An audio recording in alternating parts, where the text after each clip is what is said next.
You're listening to CRST, the podcast from Bryn Mawr Communications. Hello, and welcome to this episode of International Perspectives on Chronic Ocular Surface Pain. I'm your host, Anat Galor, and on this series, clinicians from all over the world are going to discuss chronic ocular surface pain, what it is, its underlying causes, and how to treat it. In this episode, we'll kick things off with a review of what chronic ocular surface pain is and isn't, and we'll discuss how it might present in the clinic. With this in mind, let's begin. I'd like to introduce you to Dr. and Professor Marc Labetoulle, who practices at the South Paris-Saclay University Hospital. Dr. Labetoulle, how are you? I'm fine, thank you. It's a great pleasure to be with you. Thank you so much for joining us today. And also joining us today is Dr. and Professor James Wolffsohn, who practices at Ashton University in Birmingham, England. Dr. Wolffsohn, thanks for joining us. My absolute pleasure. All right, well, let's kick off with some really important questions. I think before we dive into the topic, the first question is really definitions. So James, we have these concepts and acronyms out there: ocular neuropathic pain, chronic ocular surface pain. And I think it's important for everyone to understand what we're talking about. So in your mind, how do you define these two concepts, ONP and COSP? That's ocular neuropathic pain and chronic ocular surface pain. Okay, so certainly when we're talking about these terms, we've got the sort of generic terms of pain, and everybody defines pain very differently. So it's really important to explore that. But when we add the word neuropathic, we're looking at things that involve corneal nerve damage. So often these are much more sustained insult of the cornea that can lead to very significant pain, much more than the proportion of what you see in terms of aspects such as their tear films. So I understand the concepts, but they sound so similar. Is it really that important to make the distinction between ONP and COSP? That is when it's ocular neuropathic pain versus chronic ocular surface pain. James, do you want to take that one as a follow-up? Sure, certainly to me, because it really helps in the explanation to patients about the level of pain that they're describing to us. People are hoping for a simple treatment that's going to remove this pain, but obviously if the nerves are involved, that's far more significant, and this is going to be a longer term chronic management of that person, and different approaches can be applied. I love that. Well, with that in mind, Marc, can you talk a little bit about the basic elements of anatomy as they relate to chronic ocular surface pain? Are the same players involved in all cases of chronic ocular surface pain? We have to keep in mind that first, the cornea is the site where there is a very huge concentration of nociceptors. And this very huge concentration is, of course, a good reason to be painful for the cornea when this tissue is injured. We may have some nociceptive pain when the nociceptors are triggered by damage like an injury, an ulcer, an inflammation. And this pain can be either acute or chronic, depending on how much is long-lasting the origin of the tissue damage. But at the same time, a neuropathic pain can appear because of the sensitization of the nociceptors. And this sensitization is due, if you want to summarize, to a chronic modification of the nociceptors, primarily triggered by the inflammation. And in that case, it will be called the peripheral sensitization, because the neuropathic pain is at the level of the cornea and the first neuron orders. However, there can be also a central sensitization because of the autonomous excitation of the second order neurons upper in the trigeminal pathways. And in that case, it will be the central neuropathic pain, for which the treatment will be systemic, because in that case, treating the ocular surface will not reduce the level of pain. I love that. And I think that you said that so eloquently. What I tell my patients that come in with any form of chronic ocular surface pain is that I love it because I get to be a detective. It turns out that pain isn't generated by one thing, and any of the players on the eye, around the eye, in the nerves that connect the eye to the brain can be generators of pain. And as we know, humans are complex, and it doesn't necessarily only have to be one player. You can have a little touch of this and a little touch of that. And that just, again, highlights how important it is to define these terms and think about the components that underlie the terms, because it is complex, and we really have an opportunity to be the detectives and figure out what's underlying pain. May I ask you a question? I know that you are a great specialist of neuropathic pain and COSP. What are your tips and tricks to make the difference between what is nociceptive pain, what is a peripheral sensitization or peripheral neuropathic pain versus central or mixed? Can you explain us and give us some clear advices about how the best way to diagnose these patients? Absolutely. And I wish I had better answers because it's still a process and evolution. But in general, I start with what the patient is telling me, and I look for some clues that there could be a neuropathic contribution. So I find that if someone tells me that or describes their pain as burning, or if they tell me they have sensitivity to light, that kind of pricks up my interest and says, okay, this could be neuropathic. Then I look at who they are. And there are certain things on the past medical history that also points me to say, there could be a neuropathic component. Things like comorbid migraine and fibromyalgia. I've noticed, and other people have beautifully published on this, the chronic pain conditions tend to travel together. On the clinical exam, and I do believe that we need to have a good but quick clinical exam, I'm just looking overall for an inconsistency between symptoms and signs, with symptoms outweighing the signs.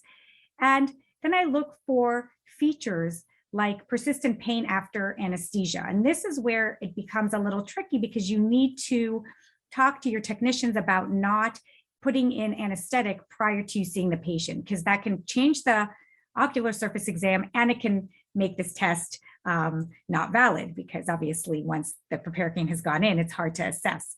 But the key is they have to have some sort of pain before the test, and you put a drop of proparacaine. And if the pain completely goes away, then you're thinking it's nociceptive or peripheral neuropathic pain. Nociceptive pain means that something in the environment is appropriately triggering the nerves, like aqueous tear deficiency. And if the pain persists, then you think at least one component is either central or non-ocular. And the other thing I do is, it's a very expensive test. I take my finger and I touch around the eye. And if they have pain to light touch, I call that cutaneous allodynia. And those last two tests, persistent pain after anesthesia, cutaneous allodynia, and actually the presence of photosensitivity, all point me not only to neuropathic, but to central neuropathic. So that is my quick and somewhat easy, not expensive way of using the test that I have to differentiate, although it's not perfect. And this is something that we're continuously evolving. So getting back to some of the questions, do you get a sense of how these patients come to you? So who are you seeing? Are you the only one seeing chronic ocular surface pain? Are your colleagues seeing them? Who is actually treating this condition in your respective institutions? So certainly for me, a lot of them actually come from the internet, bizarrely. So they're talking to each other on Facebook and other groups. Often they've been around the system multiple times, seeing multiple people who try and treat the cornea, but not considering the neuropathic element of it. So they tend to end up in your office when you've treated other people, and they perhaps like what they're getting and therefore come and see you. And certainly in terms of who needs to be involved, eye care practitioners, particularly the ophthalmologist, for treatment of the ocular surface, and also in terms of the anti-inflammatory aspects. But of course, this goes wider than that, and many of them will need things like systemic analgesics or antidepressives or antipsychotics, So it actually is much more the holistic care, which is important. And who's prescribing those? Do you have a pain specialist, a neurologist? Do you work with PCPs, that's primary care physicians? Yeah, so certainly in the UK, that would be via the GP. So that wouldn't be in sort of normal eye care. And ideally, in a hospital setting, yes, you would have a specialist in pain management that you could refer to. What about in Paris? Who treats these patients in Paris, Marc? Yeah, in France, this is quite similar to what said James. I really believe that the first order person to take this patient into consideration are the eye care providers, of course, not only for the diagnosis, but for the first line treatments. And most of the first line treatments are clearly the job of the eye care providers. But at a certain time, it can become difficult to use some molecules who are not used with some of them. I am thinking about, for example, the serotonin and norepinephrine reuptake inhibitors in my case. So when I'm not able to manage the case alone, I will work with the pain specialist for the treatment, and I will work with the neurologist for the diagnosis. In my hospital, this is there is a difference between the two teams because we have a team that is very specialized in small fibers diseases. So they are very, very good in making the diagnosis of such patients. But for the management and the treatment, the pain specialists are very, very good using not only molecules, but also cognitive therapies and non-medicamentous, non-pharmacological treatment. So do you think patients are able to access the care? Does it take them a while to get to you or to get to the proper care? How easy is it for patients with chronic ocular surface pain to find a home? If I can continue, I would say that in France, it is very difficult for some of the patients to find the right eye care specialist, unfortunately, because either they have been treated by the GP, and in that case, the diagnosis most of the time of COSP and of course of neuropathic pain is completely missed. And when they go to a general ophthalmologist that are not aware about this disease, the diagnosis can be made very late. So I have made a study in my team, and I have seen that most of the patients come to our come to the doctors in our team after 4 to 5 other eye care providers. Wow. So it's a long journey for them. Yeah. Do you find the same things are happening in the UK? Yeah, very similar to as Marc described. So they've been through the system multiple times. They've been to multiple different providers. As Marc says, particularly if they end up with the GP initially, then the diagnosis often is still hidden. You talked about being a detective. And of course, we specialize in eye care. So our focus is that, GPs is not. So yeah, often they have been through many providers, and I wouldn't be surprised if the average is 4 to 5, as Marc found. Just an earlier recognition that you could be treating or dealing with a neuropathic component to pain, hopefully will trigger a referral, maybe a little earlier than 4 to 5. So let's hope. I remember a publication we made in Europe, across 5 European countries, in 5 different languages, each for each country. And the patients described that the longer was the journey, the worse was the perception of the disease. It was clearly correlated with the number of doctors that had been seen before the diagnosis was made. It was in the dry eye disease, but with important pain. So it was something like COSP at that moment, even if the word was not said in the publication. I think that was some really great information. I think it's time to take a quick break. And when we return, we're going to talk about how COSP might present in the clinic. So thank you very much.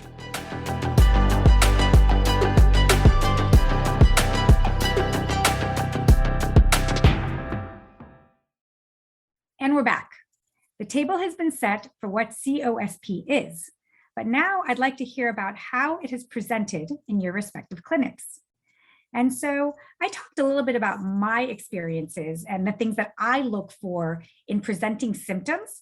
So for me, COSP is any patient that tells me they have any form of eye pain for greater than 3 months. And that can be dryness, burning, aching, fatigue. The eye is an organ that's not supposed to be felt. So if people are feeling their eyes, and that's often impacting their quality of life, that's COSP. So for me, it's not just about identifying that there is a pain component, it's also identifying when there could be a neuropathic pain component. So James, maybe you can start and tell me, when someone comes in, what are they most often complaining of? And what are the symptoms that you look for to say there could be a neuropathic component? I guess I'm wondering, is neuropathic pain in the US described differently than in the UK and Paris? And it's not crazy. I mean, people use different words in different countries. So I'm wondering what you have experienced. Yeah, so the symptoms are very similar to as you described them previously. I mean, obviously these patients do tend to talk about the dryness of their eyes, the burning, and particularly the environmental conditions that can exacerbate the problem still further. So lots of time on screens, etc.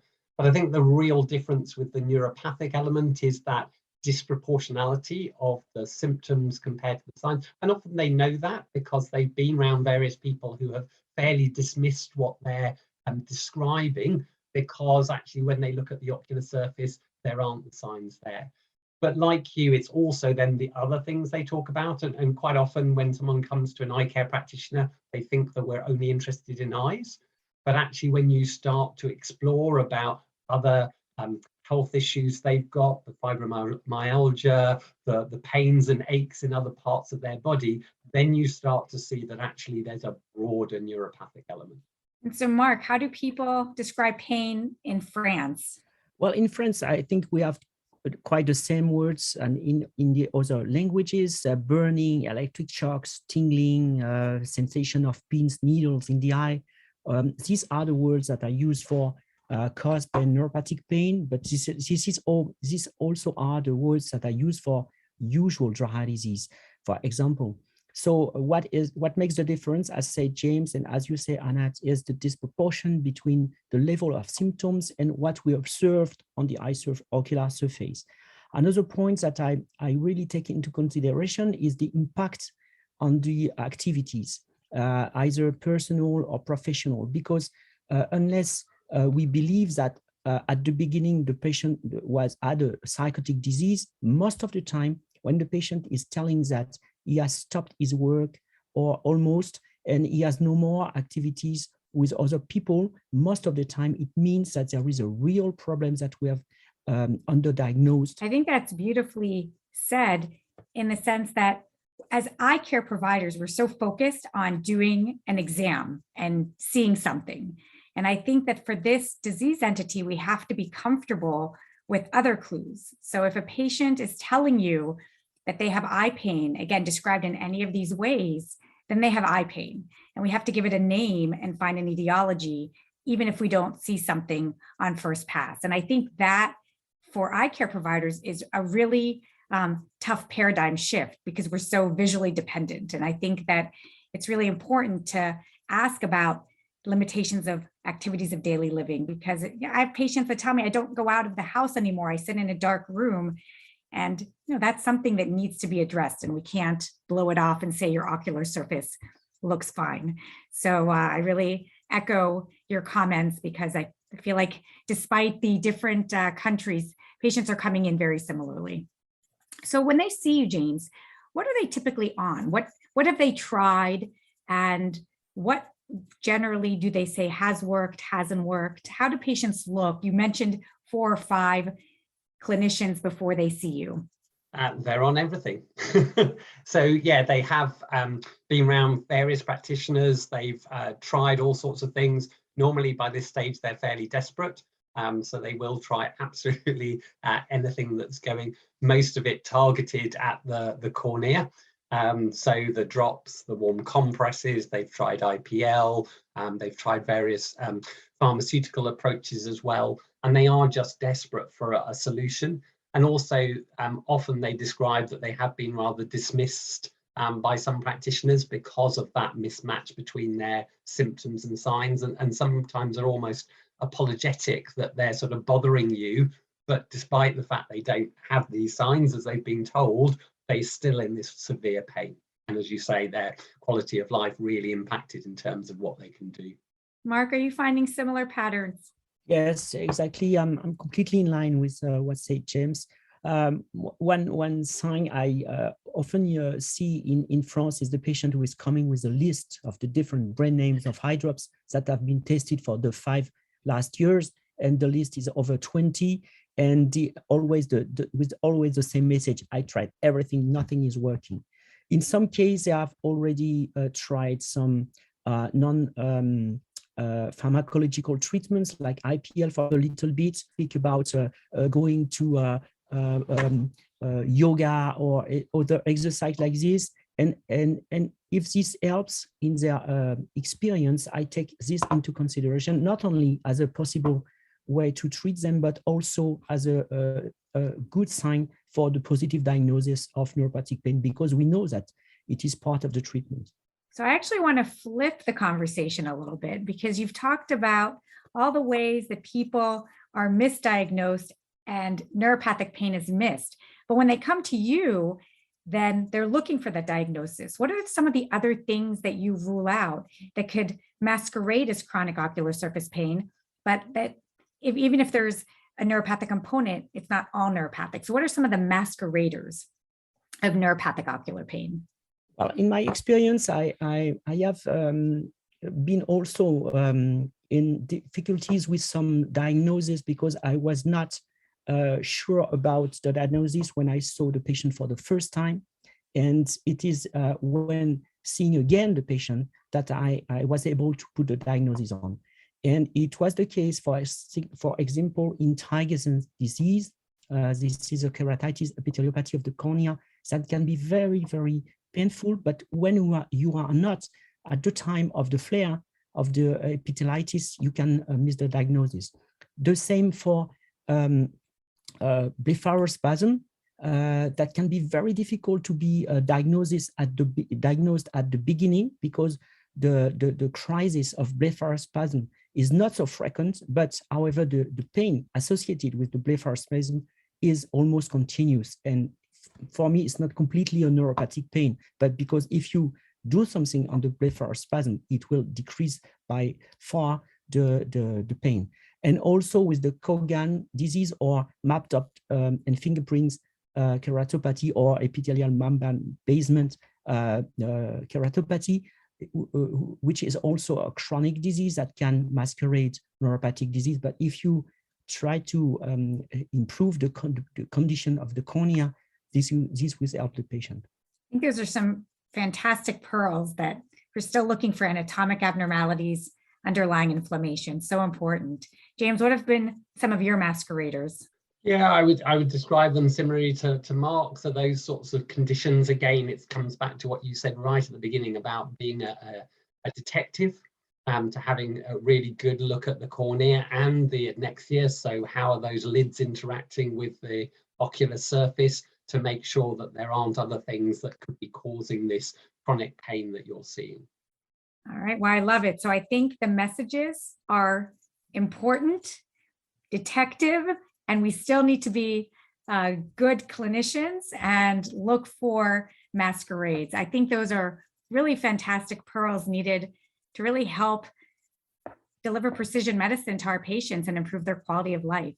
Dr. Labetoulle, Dr. Wolffsohn, thank you so much for joining me on this episode of International Perspectives on Chronic Ocular Surface Pain. I know that I learned a lot. Listeners, pay attention to your podcast feeds. There will be 2 more episodes in this mini-series. Subscribe on your podcast platform of choice to make sure you get them. For now, I'm Anat Galor. Thank you for tuning in.